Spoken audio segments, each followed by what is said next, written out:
Hoje nós vamos estudar um pouquinho sobre crescimento. Estava pensando, ontem foi comemorado no comércio, no Dia das Crianças, e esta data me traz umas boas lembranças, me faz lembrar que minha infância passou um dia desses, e parece que foi um dia desse mesmo. E eu gostaria de meditar com os amados irmãos num texto que fala um pouco sobre a infância de Jesus, ou mais precisamente a transição da infância de Jesus para uma fase mais de amadurecimento de vida de acordo com a sua cultura. Então, convido você a que leiamos a palavra do Senhor lá em Lucas capítulo 2, versículos 41 a 52.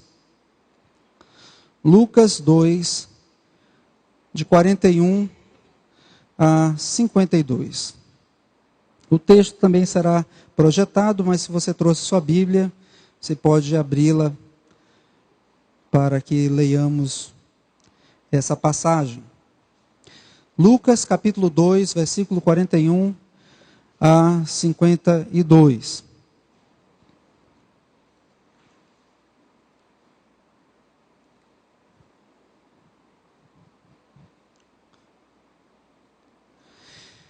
Ora, anualmente iam seus pais a Jerusalém para a festa da Páscoa. Quando ele atingiu os 12 anos, subiram a Jerusalém, segundo o costume da festa. Terminados os dias da festa, ao regressarem, permaneceu o menino Jesus em Jerusalém, sem que seus pais o soubessem. Pensando, porém, estar ele entre os companheiros de viagem, foram caminho de um dia, e então passaram a procurá-lo entre os parentes e os conhecidos. E não o tendo encontrado, voltaram a Jerusalém à sua procura. 3 dias depois o acharam no templo, assentado no meio dos doutores, ouvindo-os e interrogando-os. E todos os que o ouviam, muito se admiravam da sua inteligência e das suas respostas. Logo que seus pais o viram, ficaram maravilhados. E sua mãe lhe disse: Filho, por que fizeste assim conosco? Teu pai e eu, aflitos, estamos à tua procura. Ele lhes respondeu: Por que me procuráveis? Não sabias que me cumpria estar na casa de meu pai? Não compreenderam, porém, as palavras que lhe dissera. E desceu com eles para Nazaré, e era-lhe submisso. Sua mãe, porém, guardava todas estas coisas no coração.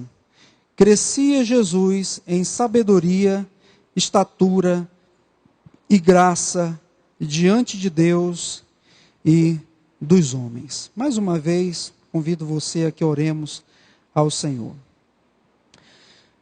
Deus bendito, mais uma vez, estamos aqui diante da Tua palavra, e pedimos ao Senhor que nos dê a graça de compreendê-la e de assimilá-la em nosso coração. Que o Senhor nos traga princípios dela importantíssimos para a nossa vida, cruciais para o nosso coração, a fim de que sejamos edificados um pouco mais por Ti. Em nome de Jesus é que nós pedimos. Amém. Amém. Esta é a única narrativa nos evangelhos que mostra a transição entre aquilo que nós poderíamos chamar de infância de Jesus e a fase adulta ou do ministério público de Jesus como homem, se aproximando, já sendo visto como homem. E muito provavelmente a fonte dessa narrativa veio de Maria, a própria mãe de Jesus, como diz o versículo 51. Sua mãe, o finalzinho do versículo 51. Sua mãe, porém, guardava todas estas coisas no coração. Não foi a primeira vez que Lucas usou essa expressão. O evangelista Lucas estava muito interessado em colocar em ordem todos os acontecimentos, e muito provavelmente uma das pessoas que ele procurou naqueles dias em que ele estava escrevendo o evangelho foi a própria mãe de Jesus, que deveria ainda estar viva naqueles dias, como diz lá em Lucas 2, versículo 18 a 19, quando depois do aparecimento dos anjos aos pastores, diz a palavra do Senhor no versículo de número 19, também Lucas registra: Maria guardava todas estas palavras, meditando-as no coração. Todos aqueles fatos ali iniciais da vida de Jesus, da infância de Jesus e depois já do início até da maturidade de Jesus, Lucas encontrou em Maria uma das fontes exatas daquilo que aconteceu e, lógico, que inspirado por Deus, ele conseguiu registrar tudo a contento no evangelho que leva o seu nome. Agora, que lições preciosas nós poderíamos obter estudando, olhando, observando esse episódio e também pensando um pouquinho sobre essa data, mesmo que seja comercial, mas alusiva também às crianças. Eu creio que o primeiro ensino que nós poderíamos tomar aqui para nós é para os pais. Pais, mostrem a seus filhos quem é o Senhor. Os pais têm a grata satisfação de apontar, de ensinar para os seus filhos, para as crianças, quem é o Senhor Deus. E aqui mais especificamente falando daqueles pais que temem ao Senhor e que dizem que tem Jesus Cristo no seu coração. E o versículo 41 nos diz, aqui do texto que acabamos de ler, um detalhe que merece destaque aqui. Vamos ler versículos 41 e 42. Leiamos juntos. Ora, anualmente iam seus pais a Jerusalém.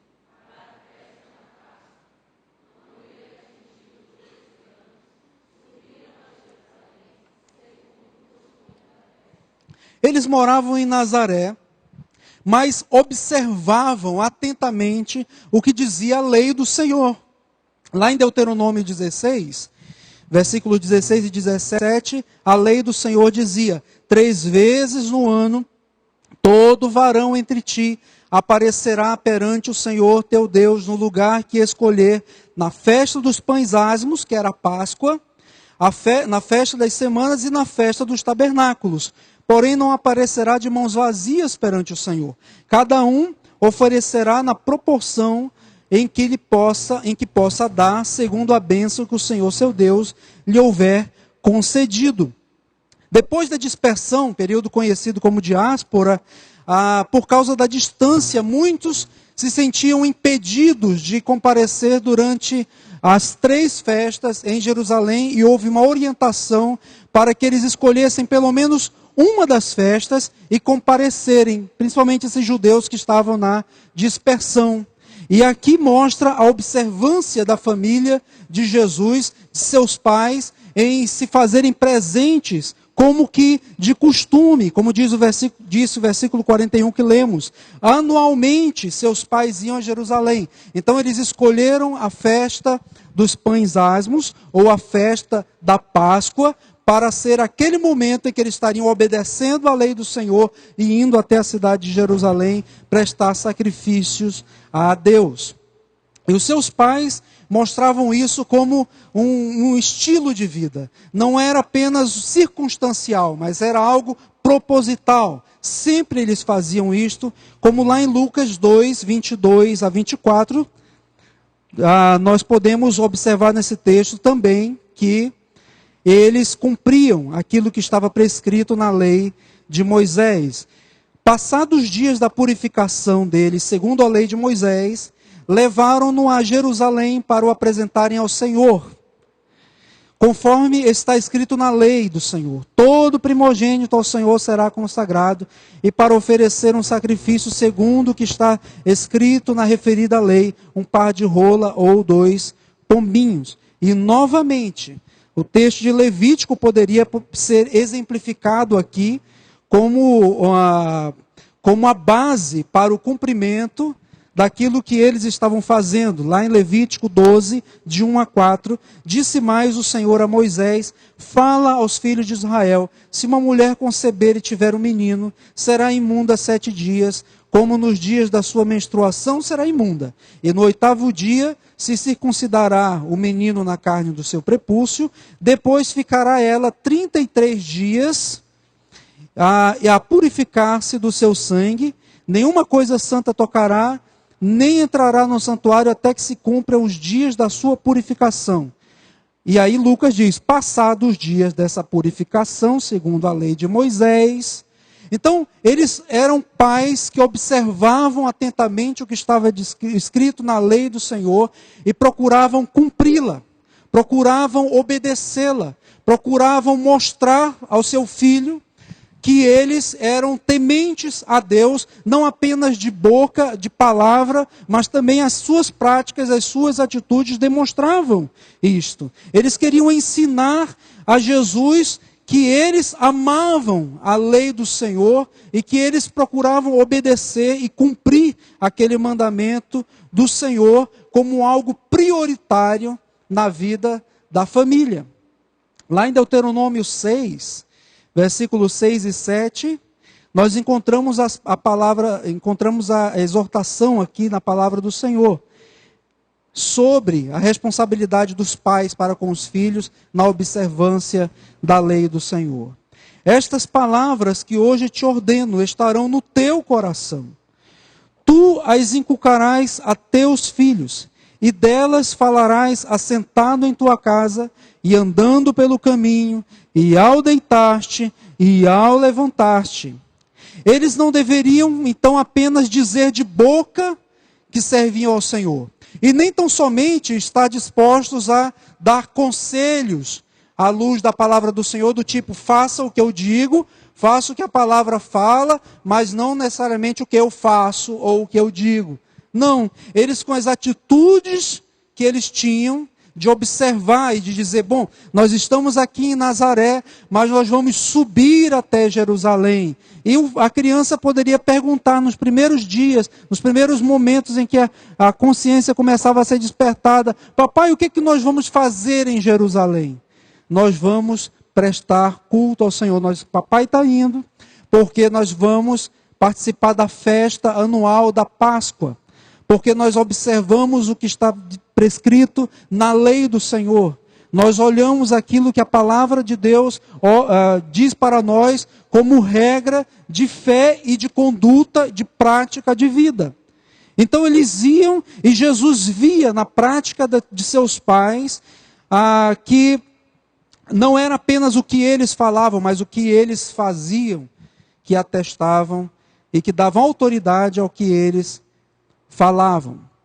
Então não basta apenas, amados, instruirmos nossos filhos a se envolverem com Deus. Nós devemos ser os primeiros a dar o exemplo. Por isso que dizia que anualmente, como já era de costume, eles subiam até Jerusalém para a Páscoa, para que eles vejam que nós não estamos apenas dizendo para eles se envolverem nos ministérios, por exemplo, da igreja, mas que nós mesmos somos o exemplo daquilo que dizemos para eles fazerem. Que eles olhem em nós e vejam que as palavras que nós temos a dizer a eles sobre Deus, sobre Jesus, vêm como fruto do que está no meu coração. E que o meu coração me orienta quanto ao que eu vejo na vida, quanto à postura que eu tenho diante de tudo que há na minha vida. Não existe o papai da igreja e o papai do comércio, ou o papai no ambiente de trabalho, ou o papai dos negócios. O papai que é fiel aqui nos ministérios, ele é fiel no seu trabalho, ele é alguém que cumpre suas obrigações onde quer que ele esteja. Ao que sai da sua boca é testemunho santo e vívido daquilo que ele crê. Porque as palavras do Senhor estão em primeiro lugar no seu coração. E então ele tem autoridade para dizer, agora meu filho, eu vou falar dessa palavra quando você estiver sentado, eu vou falar dessa palavra quando você estiver andando, eu vou falar dessa palavra, aliás, essa palavra vai estar nos umbrais, nas porteiras da nossa casa. demonstrando aquilo que cremos e aquilo que somos. Os pais devem lembrar que são o exemplo e o maior presente que nós podemos dar às nossas crianças, aos nossos filhos, não é comprado em loja alguma, não é vendido em lugar nenhum. Esse maior presente que nós podemos deixar é o legado da fé. É passar a eles a convicção daquilo que cremos e, sobretudo, a esperança que eles pertencem à mesma família da fé. Eu lembro de uma situação triste, envolveu uma pessoa, um amigo meu em Manaus, que tinha uns filhos que estavam nessa fase da adolescência, passando da infância para o início da adolescência. E essa pessoa tinha muita dificuldade em conduzir os seus filhos à igreja. Eles começaram a opinar e dizer: pai, eu não quero ir. E aí vieram os primeiros conflitos. Na época, minha esposa estava à frente do trabalho com os adolescentes, isso em Manaus. E ela então começou a chamar alguns adolescentes para se reunirem. E aqueles adolescentes, filhos dessa pessoa, não queriam participar. E nós fomos então conversar com os pais. E nós fomos conversar com os pais para dar aquela forcinha. E os pais disseram: olha, nós não queremos forçar nada. Eu acho que tudo deve ser espontâneo. Eu acho que tudo deve ser como eles quiserem. Afinal de contas, eu não quero que eles venham à igreja forçado. E eu disse: olha, nem sempre nós agimos assim na prática das nossas vidas. Por exemplo, se um médico prescrever benzetacil para o seu filho, mesmo que seja dolorido, você sabendo que fará bem, você submeterá o seu filho a tão dolorosa benzetacil. Então, se é algo que para eles vai causar dor, e se você teme a Deus, e você teme pelo futuro dos seus filhos, traga os seus filhos. Faça com que eles se envolvam, que as amizades deles sejam no meio da família da fé. Que os programas deles, que aquilo que eles têm para fazer estejam relacionados à vida da igreja. Que os melhores amigos deles, os melhores amigos sejam aqueles que partilham da mesma visão, aqueles que têm a mesma esperança. Infelizmente, esses pais não deram ouvidos a esses conselhos. E depois de um tempo, seus filhos começaram a deixar de frequentar. E mesmo com todo o cuidado, falando e a exortação depois, seus pais continuavam a dizer: bom, deve ser algo espontâneo. Algo espontâneo e algo espontâneo. Até que hoje, nenhum dos filhos frequentam ou temem a Deus. Um deles, inclusive, que hoje já tem 20 e poucos anos, se diz ateu. É triste, mas é a realidade. Se a palavra de Deus não estiver no nosso coração, e se nós não dissermos para os nossos filhos e ensinarmos o caminho que eles têm que andar, mesmo que envolva sacrifícios, porque ou estar numa viagem, em caravana, a pé, com outras pessoas, numa caminhada longa até a cidade de Jerusalém, para prestar um culto e para obedecer o mandamento da lei do Senhor, não deveria ser fácil para José, não deveria ser fácil para Maria, mas eles diziam: bom, mas é isso que a lei do Senhor manda, então é isso que devemos fazer. Então, se para educar os meus filhos no caminho do Senhor, eu devo trazê-los com assiduidade à igreja e motivá-los não só pelo meu exemplo, mas também colocando eles para fora da cama, para virem para a escola bíblica dominical, porque eu zelo pela vida deles, pela alma deles. Eu vou então fazer tudo o que for possível. Primeiro, pelo amor que eu tenho a Deus, porque eu temo ao Senhor. Segundo lugar, porque eu amo meus filhos. E eu sei que o melhor caminho é o caminho, aliás, é o único caminho que eles vão encontrar a verdadeira vida. não só no presente, mas no porvir. Então eu me sacrificarei por isto, e eu farei ainda muito mais por eles, e farei com que eles estejam participando ativamente da vida da igreja, porque os nossos filhos crescem, e eles vão se envolvendo com tantas coisas, e se nós não plantarmos isto desde cedo no coração deles, nós começamos a ver o desespero de alguns, inclusive, quando começam a ver que os seus filhos estão deixando e estão criando asas, e eles não têm mais controle sobre eles, porque não souberam plantar ou controlá-los no momento em que eles podiam. E o texto então da palavra do Senhor diz aqui a nós, pais, algo maravilhoso. Ora, anualmente iam seus pais a Jerusalém para a festa da Páscoa. Segundo lugar, esse texto também fala para os filhos, e aqui nós temos muitos filhos. Todos nós aqui somos filhos também. Filhos, cresçam diante de Deus e diante dos homens. Quando ele atingiu 12 anos, subiram a Jerusalém segundo o costume da festa. Terminados os dias da festa, ao regressarem, permaneceu o menino Jesus em Jerusalém, sem que os seus pais o soubessem. Pensando, porém, estar ele entre os companheiros de viagem, foram caminho de um dia, e então passaram a procurá-lo entre os parentes e conhecidos, e não o tendo encontrado, voltaram a Jerusalém à sua procura. 3 dias depois, o acharam no templo, assentado no meio dos doutores, ouvindo-os e interrogando-os. E todos os que o ouviam, muitos se admiravam de sua inteligência e das suas respostas. Logo que seus pais ouviram, ficaram maravilhados. Sua mãe lhe disse: filho, por que fizeste assim conosco? Teu pai e eu, aflitos, estamos à tua procura. Ele lhe respondeu: por que me procuráveis? Não sabias que me cumpriria estar na casa de meu pai? Essa narrativa faz questão de indicar a idade de Jesus, que é algo significativo. Diz que ele, quando atingiam 12 anos, eles iam, seus pais o levavam todos os anos até Jerusalém. Mas aquela data precisava ser registrada. Não apenas pelo episódio, mas os 12 anos precisavam ser mencionados aqui. Porque o 12º ano é o último ano de preparação, de acordo com a cultura da época, de um rapaz, antes que ele pudesse gozar de plena participação na vida religiosa junto com os homens na sinagoga. E até aquele momento, os seus pais, e especialmente José, especialmente o seu pai, estava encarregado de ensinar os mandamentos e a lei do Senhor para aquela criança. Mas ao final do 12º ano, a criança passava por uma cerimônia chamada Bar Mitzvah, onde o filho se tornava um filho do mandamento, que é o que significa esse termo que eu acabei de mencionar aqui, filho do mandamento.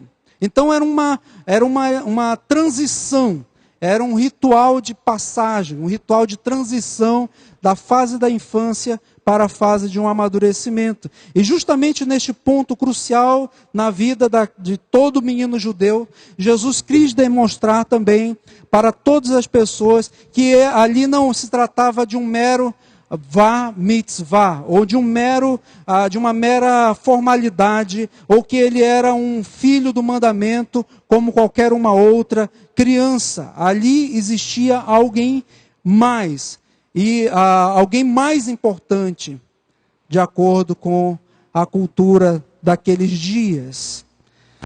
Jesus quis demonstrar sua relação com Deus e que era única. E ambos seriam evidentes naquele momento.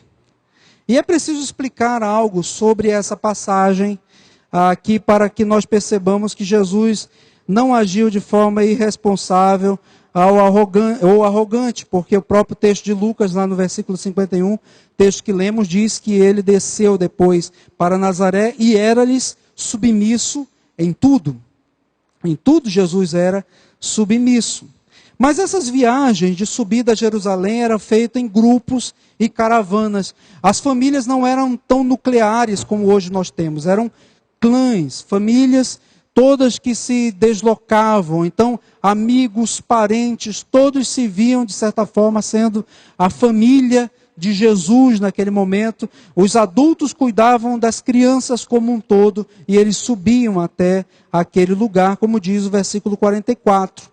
Pensando, porém, estar ele entre os companheiros de viagem, foram caminho de um dia, e então passaram a procurá-lo entre os parentes e os conhecidos. Eles pararam e perguntaram: onde é que está Jesus?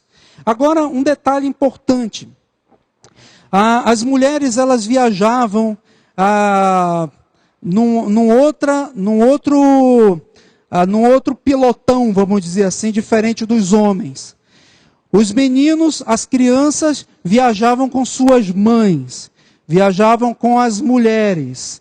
E somente os meninos já que passavam por aquele rito de passagem, que se tornavam filhos do mandamento, poderiam andar com os homens. Então Jesus subiu a Jerusalém, provavelmente, seguindo a cultura da época, no pelotão das mulheres, vamos dizer assim, cuidado por Maria e pelas mulheres da sua caravana. Mas ele deveria descer de Jerusalém, agora já um homem, deveria descer de Jerusalém com os homens.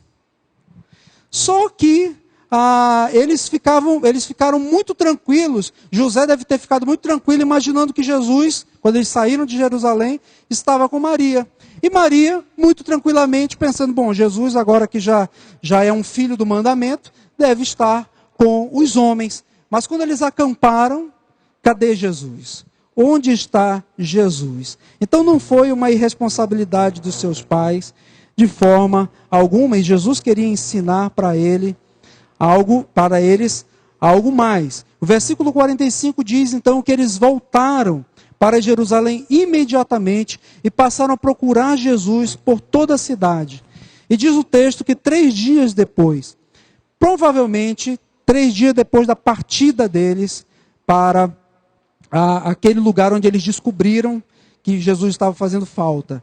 Ou seja, um dia para ir, um dia para voltar e o outro dia procurando Jesus na cidade de Jerusalém, que não era uma cidade tão grande naqueles dias. O versículo 48 diz: logo que seus pais o viram, ficaram maravilhados. Agora imagina você como pai, né, como mãe. Seu filho está em Jerusalém. Aonde? E saíram a procurar e ficaram preocupados.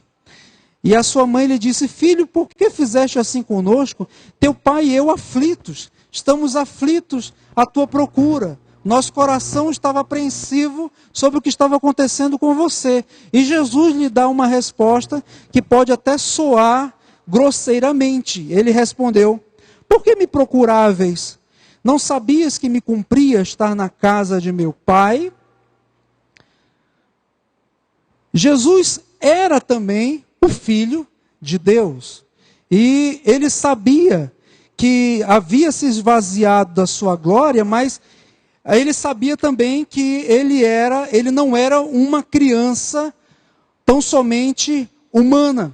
Existia dentro dele as duas naturezas. E eu imagino que ser pai, ou para os pais de Jesus, não deveria ser fácil olharem para Jesus e algumas vezes ver atitudes dele, palavras dele, que são de criança comum, porque Jesus era uma criança como outra qualquer, exceto pela ausência de pecado, mas era uma criança que poderia fazer brincadeiras, travessuras sem maldade, sem algo que o levasse a pecar naturalmente, sendo uma criança comum, reconhecida como tal pela multidão, mas ao mesmo tempo ele era o Filho de Deus.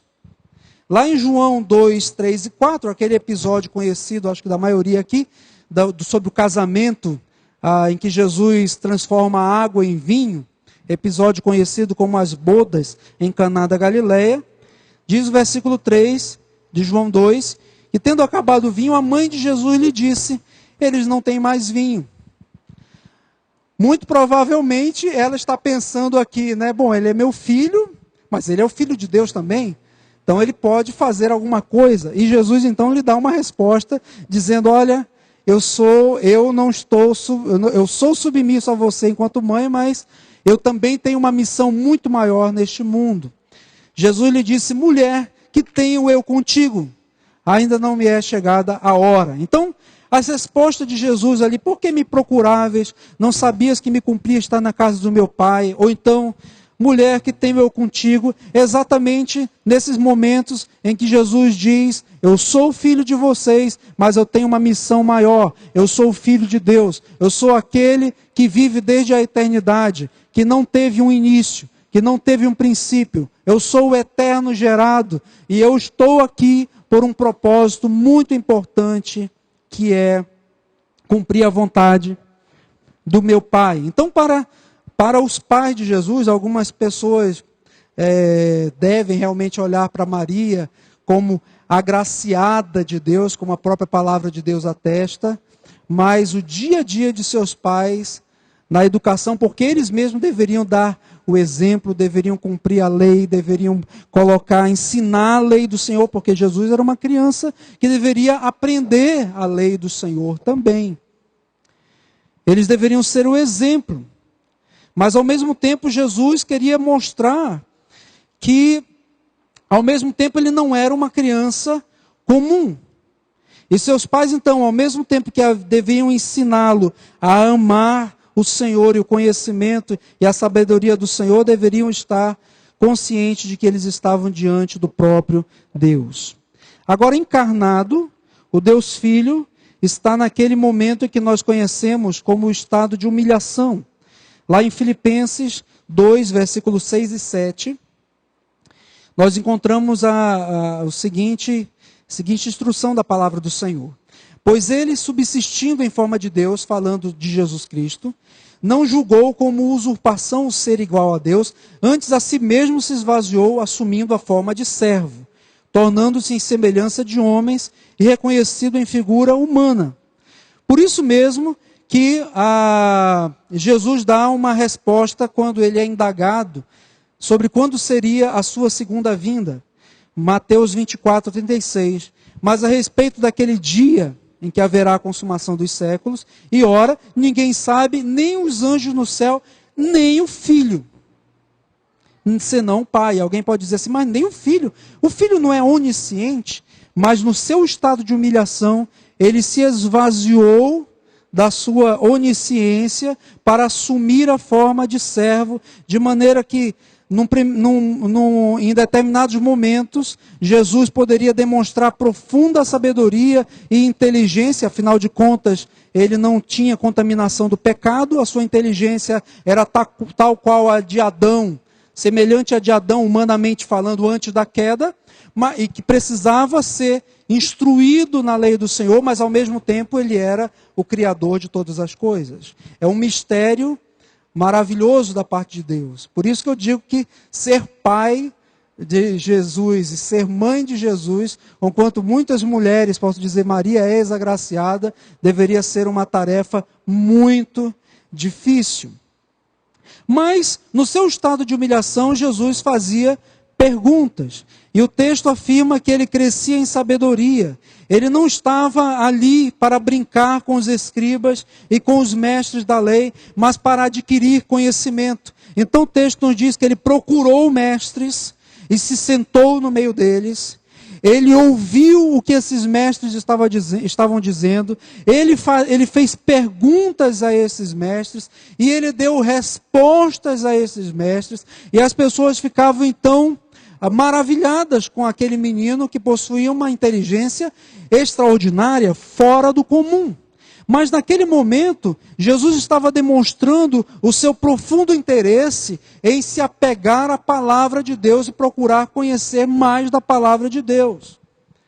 E eu não tenho dúvidas de que isso também era um reflexo, ou uma consequência, ou um fruto do empenho de seus pais em lhe ensinar desde cedo a amar a Deus e a seguir a lei do Senhor.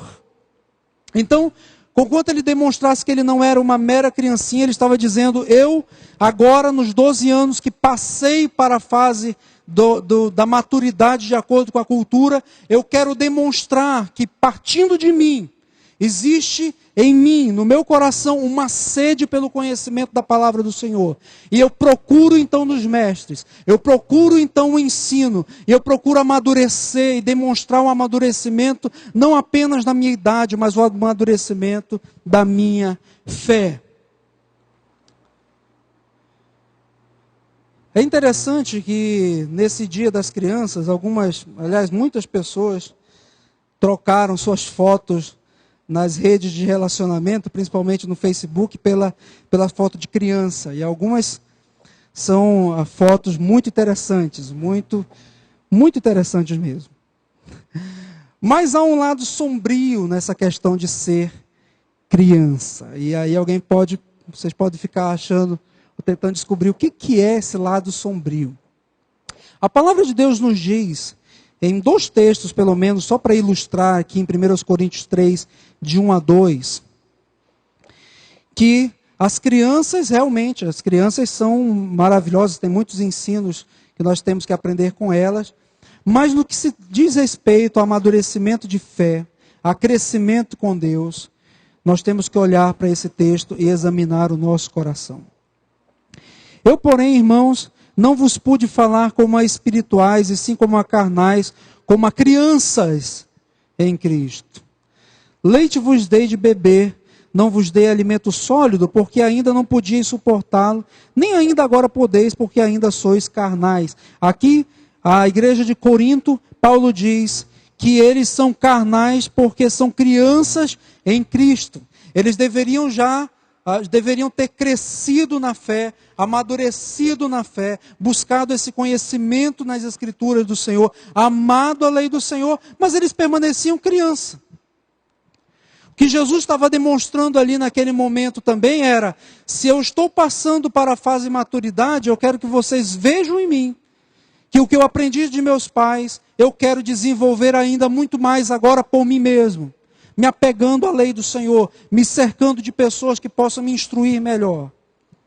Em Hebreus 5, versículo 12 a 14, o escritor de Hebreus diz, pois com efeito, quando devíeis ser mestres, novamente falando aqui da imaturidade de fé de muitas pessoas, atendendo ao tempo decorrido, tempo que vocês abraçaram a fé, tendes novamente necessidade que alguém vos ensine de novo quais são os princípios elementares dos oráculos de Deus. Assim, vos tornastes como necessitados de leite e não de alimento sólido. Ora, todo aquele que se alimenta de leite é inexperiente na palavra da justiça, porque é criança. Mas o alimento sólido é para os adultos, para aqueles que pela prática têm as suas faculdades exercitadas para discernir não somente o bem, mas também o mal. Então Jesus, naquela atitude, estava falando, eu sou uma criança que fiz a transição para a fase agora da maturidade, mas ao mesmo tempo eu sou um ser especial, eu sou Deus, mas ao mesmo tempo eu estou aqui buscando conhecimento. Eu estou aqui querendo adquirir sabedoria. Estou aqui com os mestres da lei. E nós temos que nos tornar maduros na fé também. É o que diz lá em Efésios, capítulo 4, versículo 13 a 14. O que diz aí? Você pode ler? Até que todos cheguemos...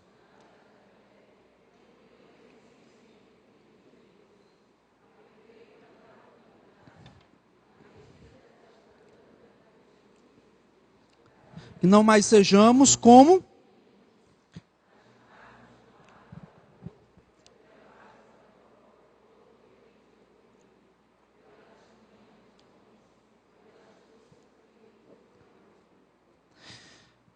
Até que todos cheguemos à unidade do pleno conhecimento do Filho de Deus, à perfeita varonilidade, à medida da estatura da plenitude de Cristo.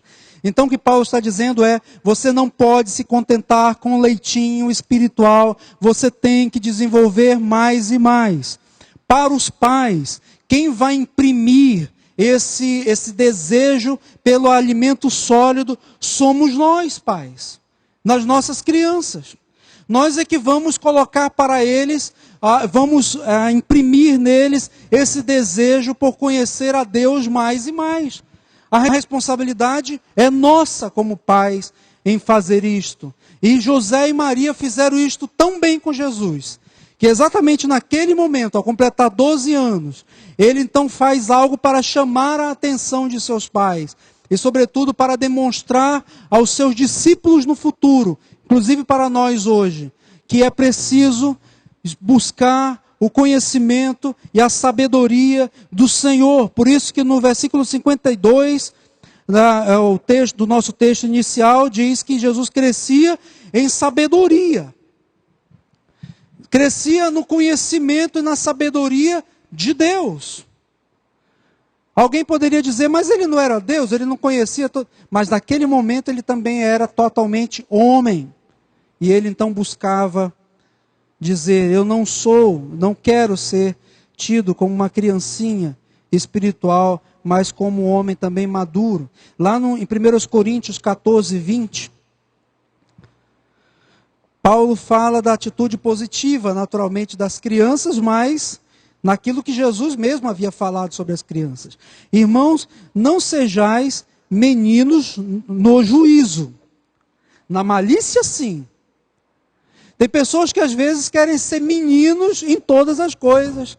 E se tornam então, como os adultos quando querem se tornar crianças e terem atitudes infantis, se tornam sinônimo de bobalhão, de pessoa sem juízo. Porque para as crianças, o que nós devemos aprender das crianças é ser sem malícia, ou não ter a maldade que às vezes nós vamos pensando e agindo. Mas mesmo a tolice nas crianças deve ser corrigida pela palavra do Senhor, e como nos instrui a palavra do Senhor pela vara da disciplina. Mas na malícia, sim, sede crianças, é o que diz a palavra do Senhor. Quanto ao juízo, sede homens amadurecidos.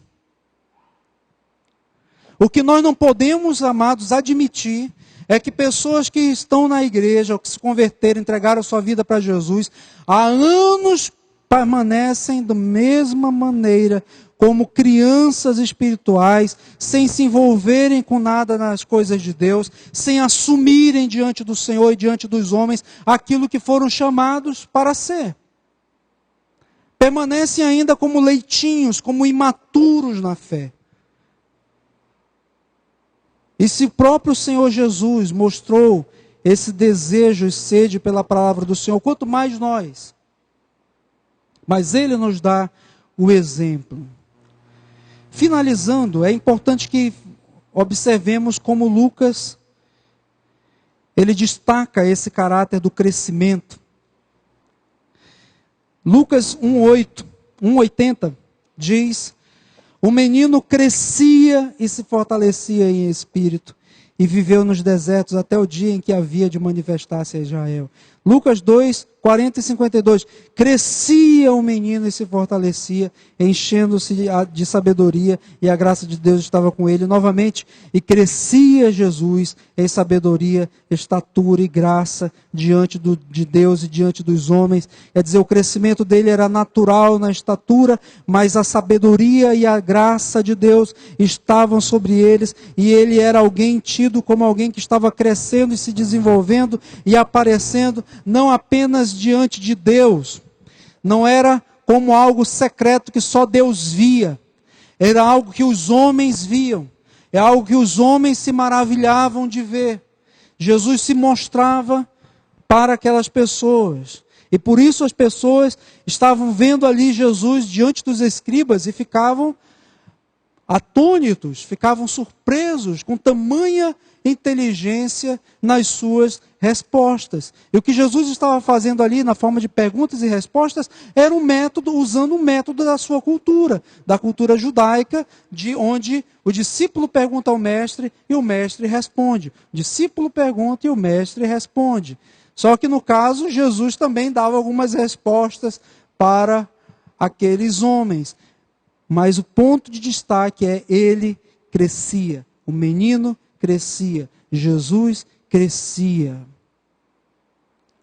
Se devemos ser como Ele é, devemos fazer algumas perguntas agora, nesse instante. Primeiro, para os pais. Será que nós temos crescido no ensino, no conhecimento da palavra de Deus, no amor pela lei do Senhor? Temos conseguido transmitir isso para os nossos filhos? Será que eles olham para nós e veem pessoas maduras na fé?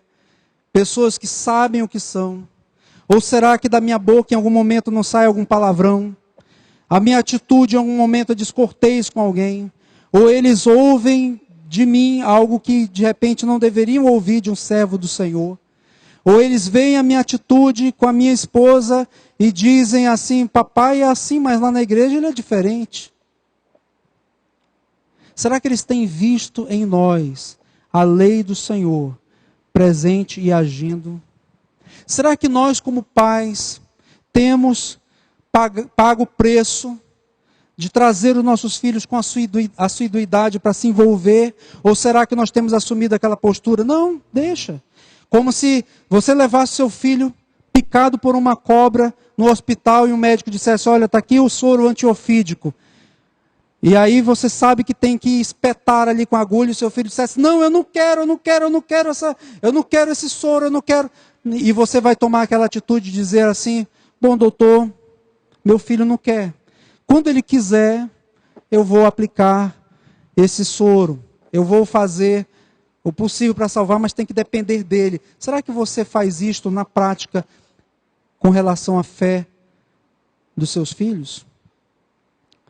Pode ser que você diga assim: bom, mas o médico é diferente. É diferente em quê? É diferente em quê? A diferença maior é porque o médico está salvando uma vida, às vezes, muitas vezes, sendo usado por Deus para salvar uma vida para viver aqui.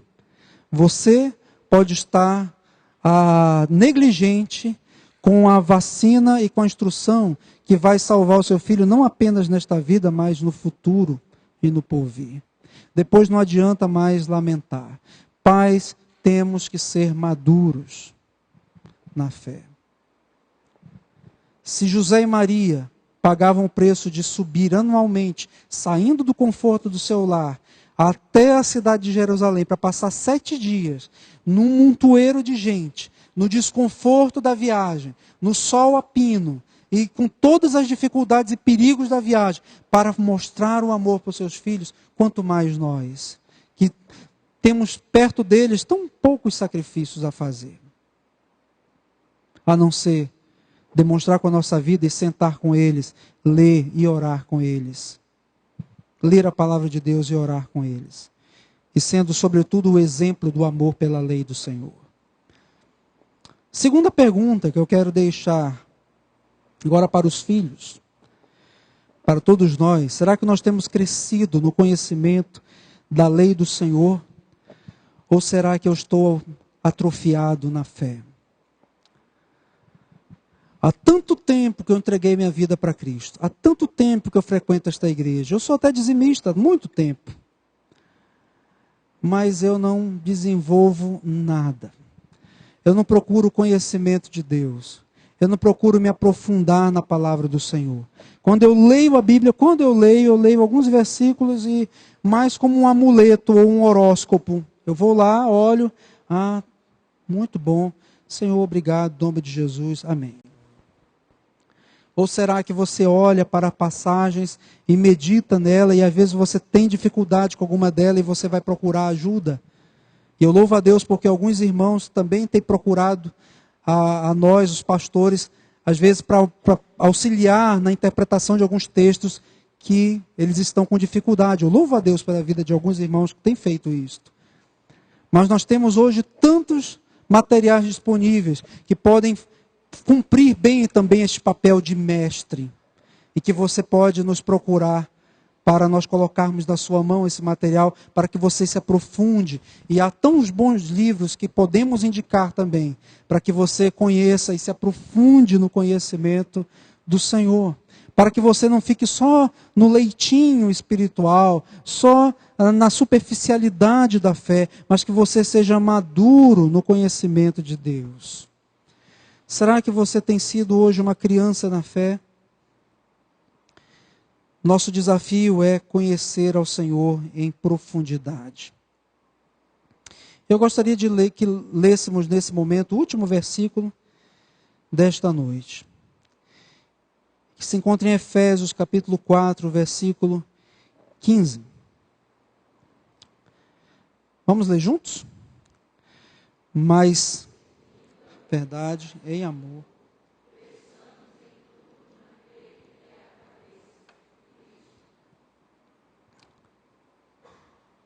Cresçamos em tudo, como pais, como filhos, olhando sempre para Cristo. Vamos orar ao Senhor. Feche seus olhos neste momento e oremos ao nosso Deus.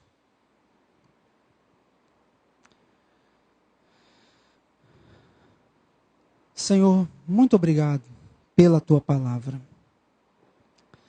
Te agradecemos pelas exortações que ela traz ao nosso coração. Te agradecemos porque isto é prova do Teu amor para conosco. Nós queremos sim ser crianças na malícia, como diz a Tua palavra, na dependência do Senhor.